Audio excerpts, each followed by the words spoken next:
I was reviewing quarterly statements when my phone rang. The number was unfamiliar, but something about the timing made my stomach clench. It was 3 in the afternoon on a Tuesday. My daughter Emma never called during work hours. Mom! Her voice was barely a whisper, trembling. Mom, I need you. I'm at First National Bank downtown and they won't let me leave. They're saying I committed fraud. Ryan told them I stole money from our accounts, from his company. Mom, there are FBI agents here. They think I... The line went dead. I grabbed my keys, my hands shaking so badly I dropped them twice. Emma, my brilliant, careful Emma, who balanced her checkbook down to the penny, who had followed every rule her entire life. The same Emma who'd called me 6 months ago, her voice bright with excitement, telling me she'd married Ryan Fletcher, the charming entrepreneur she'd been dating for 2 years. The same Emma whose calls had become less frequent, whose visits had stopped altogether. I pushed down the panic rising in my chest and focused. 35 years as a forensic accountant had taught me one thing. When the numbers don't add up, someone's lying. I just never imagined I'd need those skills to save my own daughter. The drive downtown took 20 agonizing minutes. I parked illegally and ran into the marble lobby of First National. A security guard moved to intercept me, but I spotted them immediately. Emma, sitting in a glass-walled office, her face pale and tear-streaked. 2 men in dark suits stood nearby. FBI. And Ryan. He stood apart from Emma, his posture relaxed, almost casual. When our eyes met, he smiled. It was the smile of someone who thought he'd already won. I'm Emma Fletcher's mother, I said to the security guard. Margaret Chen. I'm also a certified forensic accountant, and I need to speak with whoever's in charge. The guard hesitated, then picked up his phone. Moments later, a woman in a crisp suit approached. Mrs. Chen? I'm Special Agent Morrison. Your daughter is currently being questioned regarding allegations of wire fraud, identity theft, and embezzlement. Are you her attorney? No, but I can tell you right now that whatever you think happened, you're looking at the wrong person. I kept my voice steady, professional. May I speak with my daughter? Agent Morrison studied me for a long moment, then nodded toward the office. 5 minutes. Emma collapsed into my arms the moment I entered. She was shaking so hard I could feel it in my bones. Mom, I don't understand what's happening. Ryan showed them documents, bank statements, emails. He's saying I set up shell companies using his business name, that I transferred hundreds of thousands of dollars to offshore accounts. But I didn't. I swear I didn't. I held her at arm's length, looking into her eyes. Tell me everything. Start from the beginning. 6 months ago, right after we got married, Ryan asked me to help with his company paperwork. Flex Tech Solutions. He said his partner was traveling, and they needed someone to handle administrative tasks temporarily. I was just filing things, forwarding emails, signing papers he told me to sign. He said it was standard business stuff. She wiped her eyes. Then last week, I found something. A bank statement that came to our apartment by mistake. It showed transactions I didn't recognize. When I asked Ryan about it, he got cold. He told me I was confused, that I'd been handling so much paperwork I was mixing things up. And then, this morning, I went to withdraw money from my personal account. The one I've had since college that had my inheritance from Grandma. The teller said the account had been closed 3 months ago. All funds transferred out. I never authorized that, Mom. I never even knew. When I demanded to see the manager, that's when Ryan showed up with the FBI. Through the glass, I watched Ryan talking to the agents, his hands gesturing calmly, his face concerned. The perfect portrait of a victimized businessman. Emma, when you signed those papers, did you ever actually read them? She closed her eyes. He always had so many, and he'd say we were running late for dinner or his partner needed them urgently. I trusted him, Mom. He's my husband. There it was. The same story I'd seen dozens of times in my career, just never with my own daughter as the victim. Financial abuse, identity theft, systematic manipulation. But this time, there was something more calculated about it. Ryan hadn't just stolen money. He'd built an entire false narrative with my daughter as the villain. Did you ever meet his business partner? The one who was supposedly traveling? Emma frowned. No. Ryan said he was very private. His name was Michael something. Michael Torres, I think. I filed that away. What about the papers you signed? Do you have copies? Ryan kept everything. He said it was safer in his office. Of course he did. Agent Morrison appeared at the door. Time's up, Mrs. Chen. I stood, squeezing Emma's hand.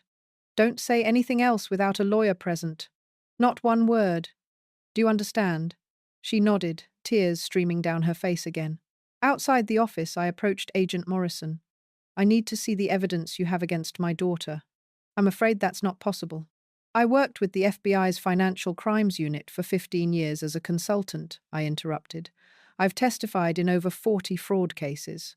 I know you can't share active investigation details, but I also know you're required to show the accused the evidence against them. I'm asking as a professional courtesy, what exactly are you charging her with? Morrison's expression shifted slightly. Recognition, perhaps, or at least respect. Mr. Fletcher provided extensive documentation. Bank records showing your daughter opened multiple business accounts using fraudulent information, email chains detailing transactions, tax documents with her signature. And yesterday he discovered that she'd been planning to flee the country. She booked a one-way ticket to Singapore using company funds.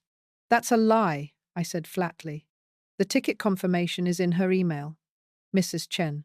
Then someone put it there. My daughter doesn't even have a passport.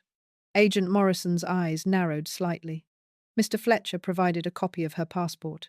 It was issued 4 months ago. My blood ran cold. I want to see it. She hesitated, then pulled out her phone, scrolling before turning it toward me. There was Emma's photo, a passport with her information.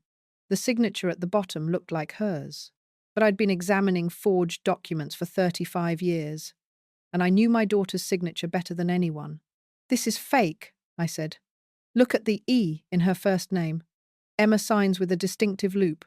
Always has since she was 7 years old. This signature has a straight stem. And the photo, can you zoom in on the background? Morrison did. The image showed Emma smiling in front of a plain blue backdrop. That's from her company headshot. I was there when she had it taken last year. They used it for the business website. Someone lifted this photo and superimposed it on a passport application. That's quite a conspiracy theory, Mrs. Chen. It's not a theory. It's what happened. I looked her straight in the eye. Special Agent Morrison, has anyone actually verified that Flex Tech Solutions is a legitimate company? Have you confirmed that these offshore accounts exist? Have you checked when my daughter's personal bank account was closed and who authorized it? We're conducting a thorough investigation. You're conducting the investigation Ryan Fletcher wants you to conduct, I said. He came to you with a neat package, all the evidence tied up with a bow, and you took it at face value. Because it's easier to believe a tearful husband was betrayed than to consider he might be the architect of the entire fraud. Morrison's jaw tightened. Mrs. Chen, I understand you want to protect your daughter, but the evidence is substantial. Then you won't mind if I look at it myself. I pulled a business card from my wallet. Margaret Chen, CPA, CFE, Certified Fraud Examiner. I've worked with every major bank in this city and half the federal agencies. I'm formally requesting copies of all financial documents related to this case under the premise that I'm consulting for the defense, which I am, as of right now. You can file a request through proper channels, or you can email them to me within the hour, and I'll have preliminary findings by tomorrow morning. I softened my tone. Agent Morrison, I understand you're doing your job, but I've seen this pattern before. A sophisticated fraudster doesn't leave obvious trails. They create intricate stories, complete with scapegoats. My daughter has been framed, and if we don't act quickly, Ryan Fletcher is going to disappear with whatever money he's actually stolen. She studied me for a long moment. I'll need to consult with my superior. Do that. In the meantime, I suggest you don't let Ryan Fletcher leave the city, and check his financial records, not just Emma's. Check his partners too. Michael Torres. I'm willing to bet he doesn't exist. I left the bank with Emma still in custody but not yet arrested. It was something. Back home, I pulled out every file I had on financial fraud cases, every pattern I'd memorized over decades of hunting down white-collar criminals. My phone buzzed. An email from Agent Morrison with encrypted attachments. She was taking me seriously. Good. I spent the next 6 hours going through everything.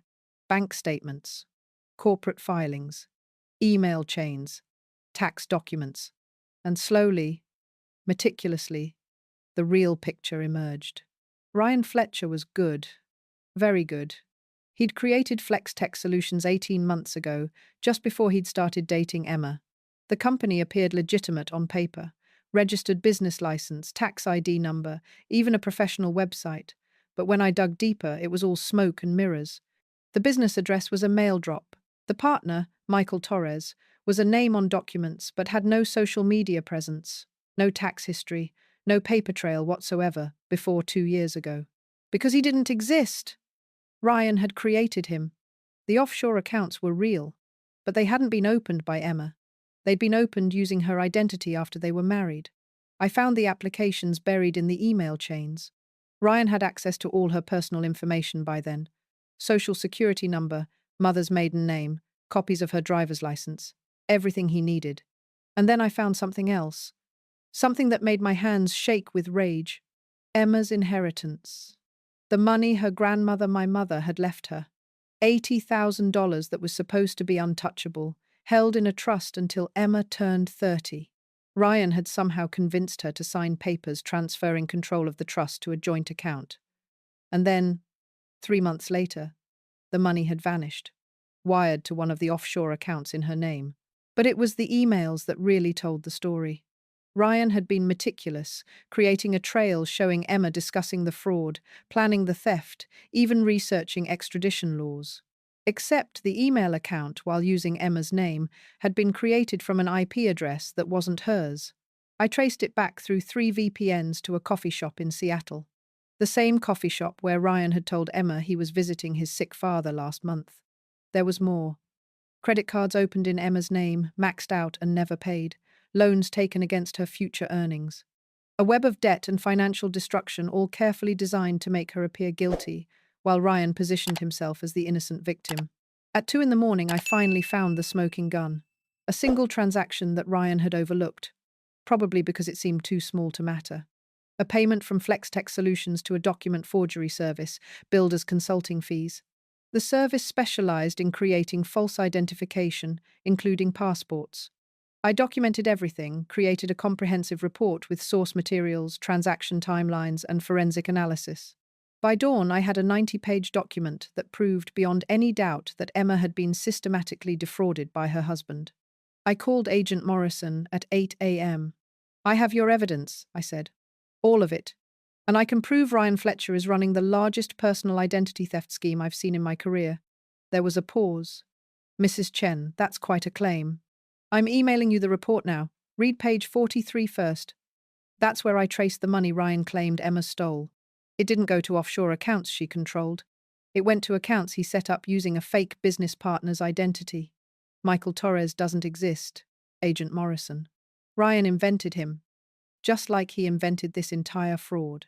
Another pause. "How did you access?" "Everything I used is in the public record or was provided in your evidence file. I just knew where to look and how to connect the dots.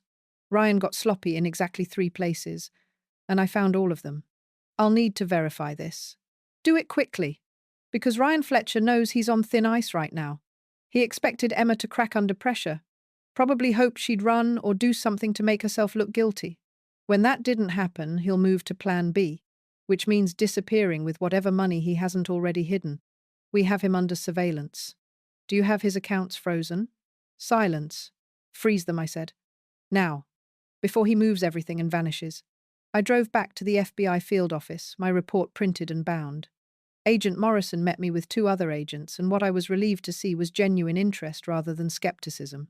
"We've begun preliminary verification of your findings," Morrison said. "The IP addresses check out. So does the forgery service transaction. But Mrs. Chen, some of this evidence. It's going to be challenged in court. Defense attorneys will argue circumstantial blank." "I'm not done," I interrupted. "I need access to Emma, and I need her to trust me completely for what comes next." They let me see her in an interview room. Emma looked exhausted, hollow-eyed. "Mom, they said they might charge me today. They're talking about 10 years in federal prison." "That's not going to happen." I sat across from her, pulling out a notebook. "Emma, I need you to think carefully. When Ryan had you sign those papers, were any of them notarized?" She frowned, thinking. "A few. He always had his secretary do it. Jennifer something. She worked from home. Did you ever speak to Jennifer directly? No. She was always on a call or out when I was there. Ryan would just have me sign and he'd get it notarized later. Her eyes widened. Mom, you don't think… I think Jennifer is as fake as Michael Torres. I wrote down the name. What about Ryan's office? Did you ever see financial documents there? Bank statements, account information? He kept everything locked in his desk. He said it was for security.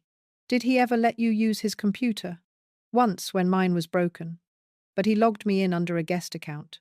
Smart. He made sure you never saw anything that could contradict his story.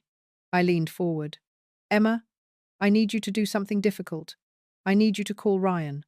She recoiled. Mom, no. I can't. He thinks he's winning. He thinks you're isolated, scared, and about to be arrested. But we're going to turn that around. You're going to call him, and you're going to tell him you want to talk.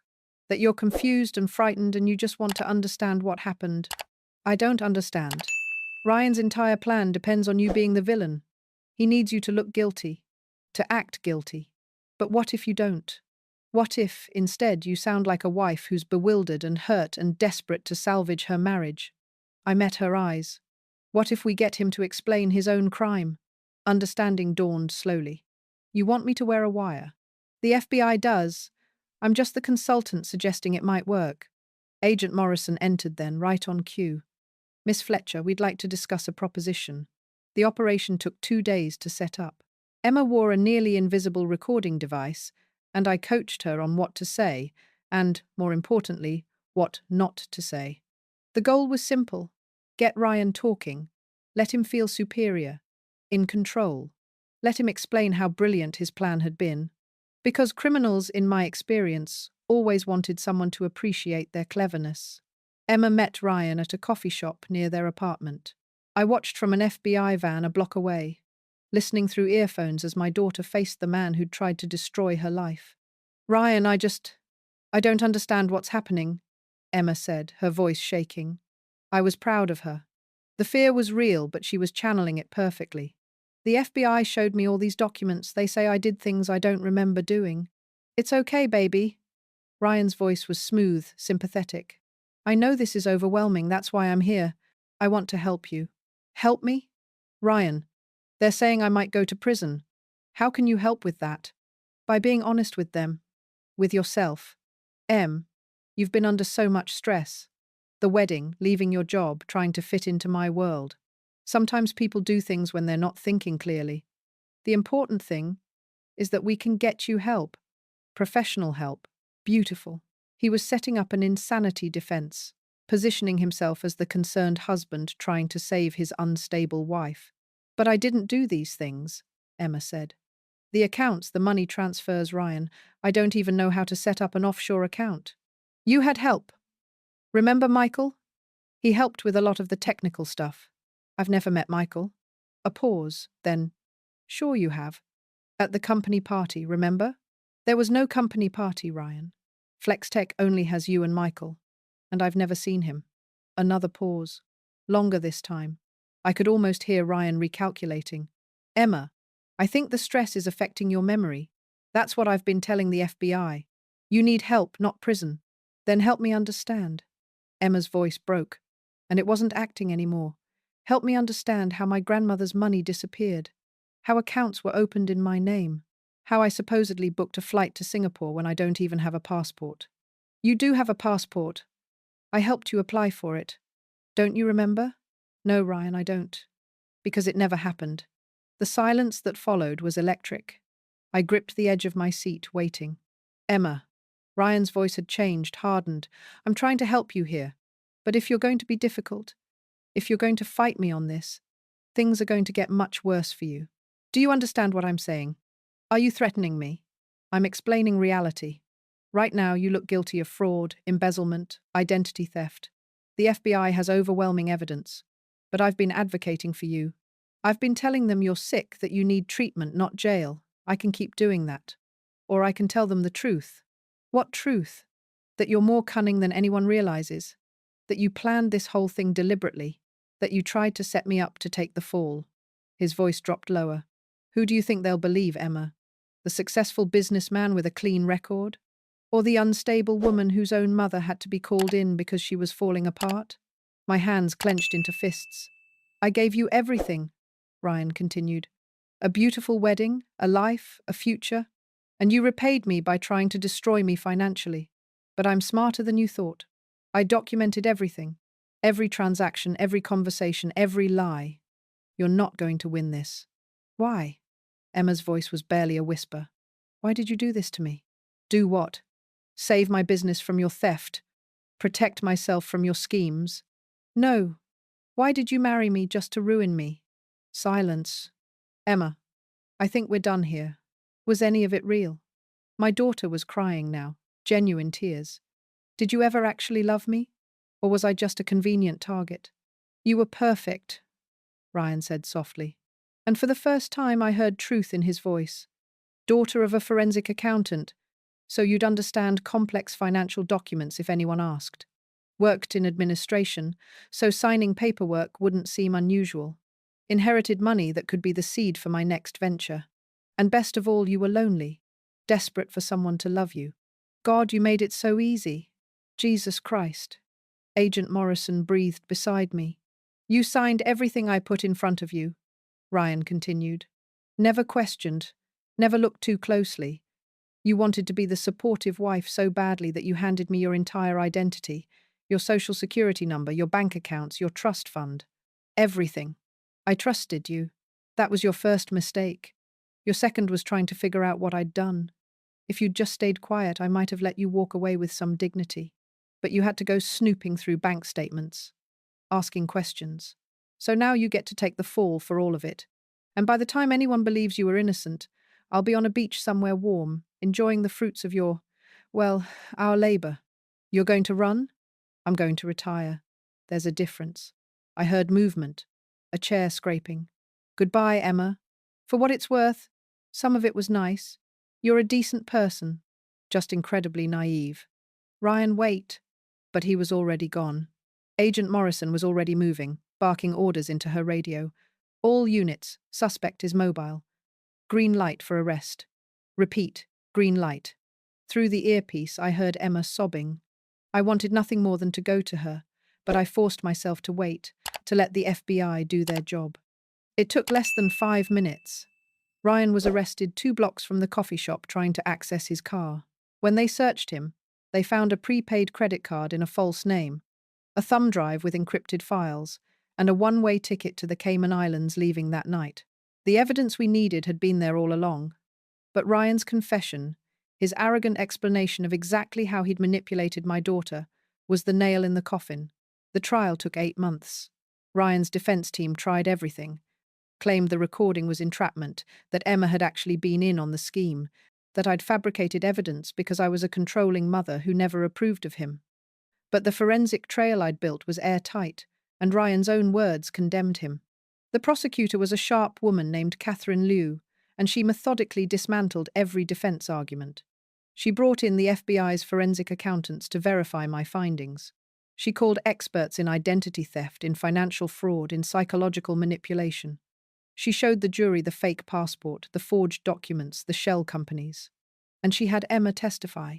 My daughter sat on that stand for 2 days, answering every painful question. Yes, she'd signed documents without reading them. Yes, she'd given Ryan access to her financial information. Yes, she'd been foolish and trusting. But she'd also been victimized by someone who'd spent 2 years crafting a meticulous plan to destroy her life for profit. The defense attorney tried to paint her as complicit, but Emma looked him directly in the eye and said, I trusted my husband. If believing your spouse loves you is a crime, then I suppose I'm guilty. But theft, fraud, identity theft? No, I'm not guilty of those. Ryan Fletcher is. When the jury came back after 3 days of deliberation, I held Emma's hand so tightly I was afraid I'd bruise her. The foreman stood, and I felt the entire courtroom hold its breath. On the charge of wire fraud, we find the defendant guilty. Emma's hand trembled in mine. On the charge of identity theft, we find the defendant guilty.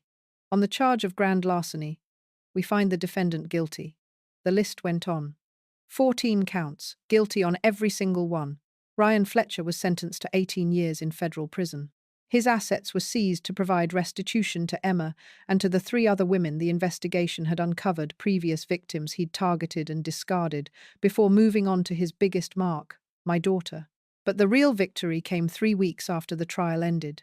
Emma showed up at my house unannounced, the first time she'd visited in over a year.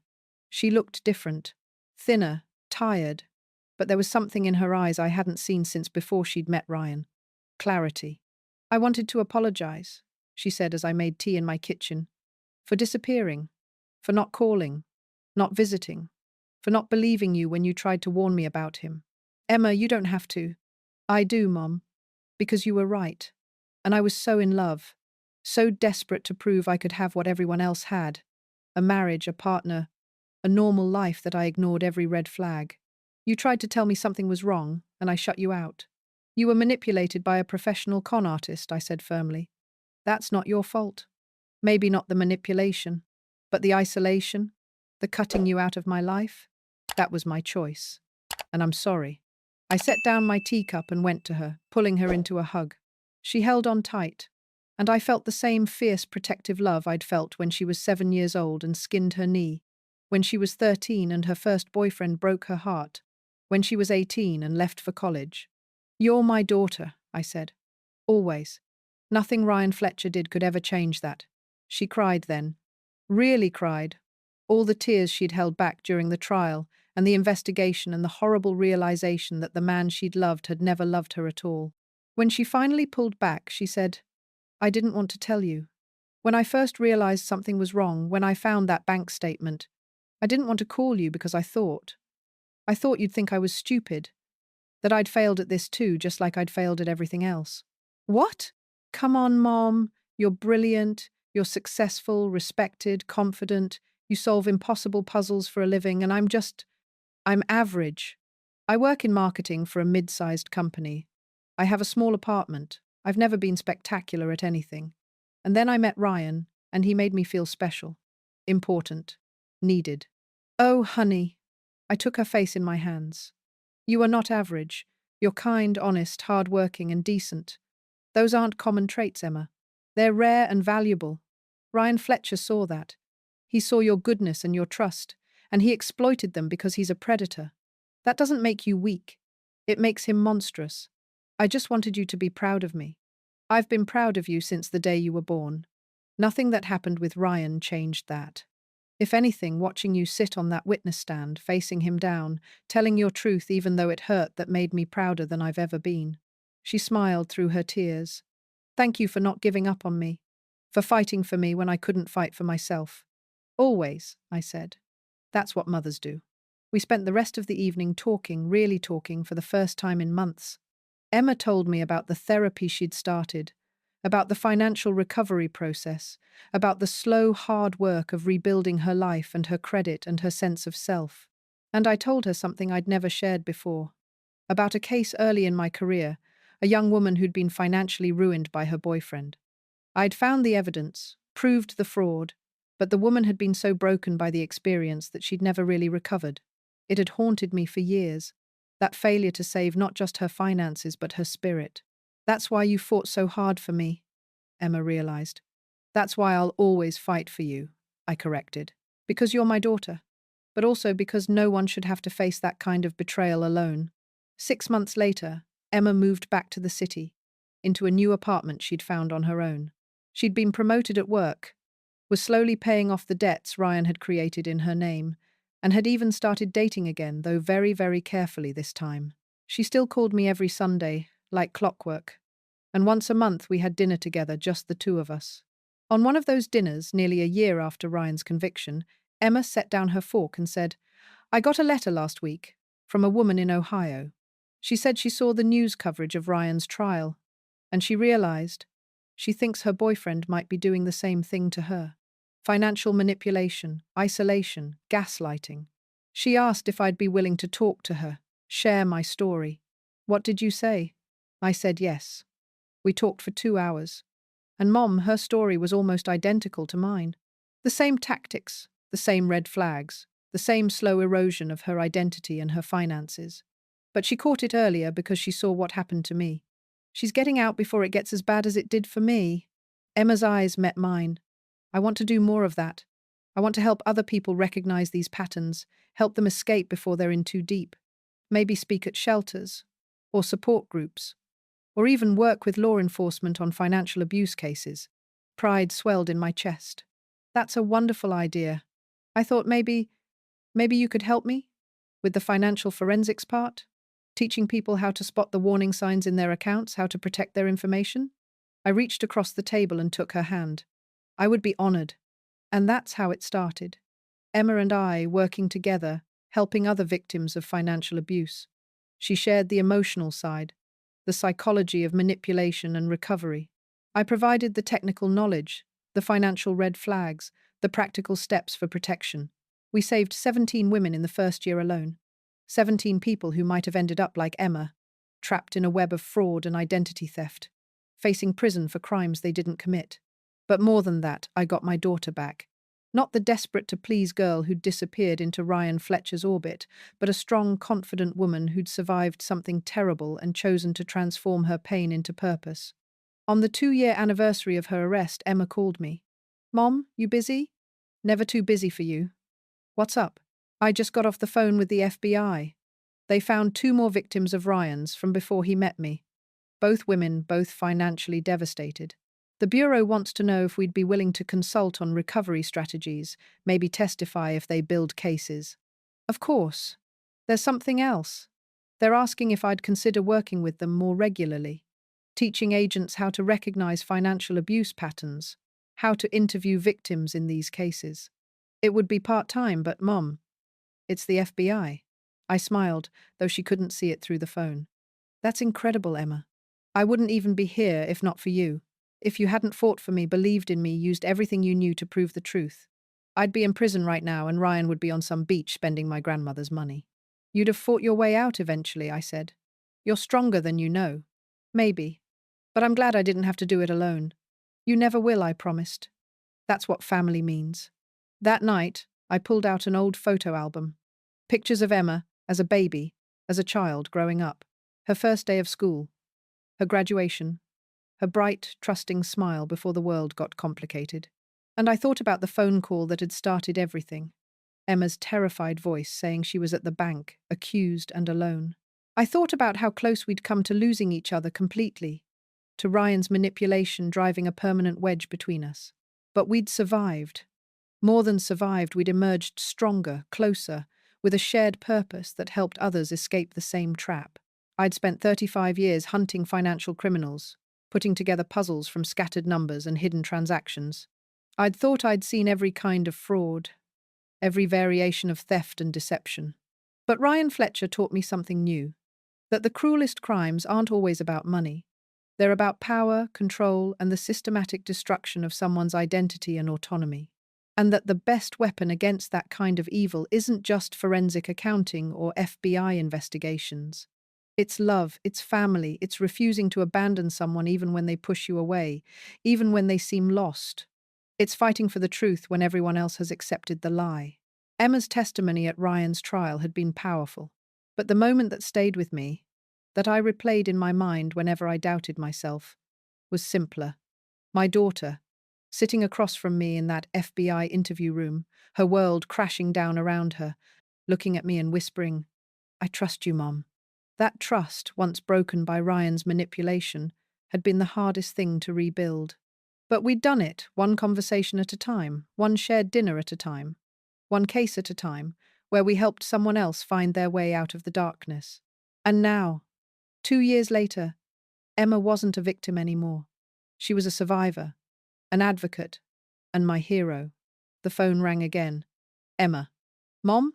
Sorry to call twice in one day, but I just had an idea for the FBI training program. What if we included a section on how to talk to family members? How to recognize when someone you love might be a victim even if they won't admit it?" "That's brilliant," I said. "Can you come over tomorrow? Help me outline it?" "I'll bring dinner." "Deal. Love you, Mom." "Love you too, sweetheart." I hung up and smiled. Ryan Fletcher had tried to destroy my daughter, to erase her identity and steal everything she had. He'd thought he was clever, untouchable, invincible, but he'd made one fatal mistake. He'd underestimated what a mother would do to save her child. And he'd underestimated Emma's own strength, buried deep beneath the manipulation and fear. In the end, his perfect crime had unraveled because of the very thing he couldn't understand. Love. Real love. The kind that fights back, that refuses to accept defeat, that builds rather than destroys. And that, I thought as I closed the photo album, was the greatest lesson of all.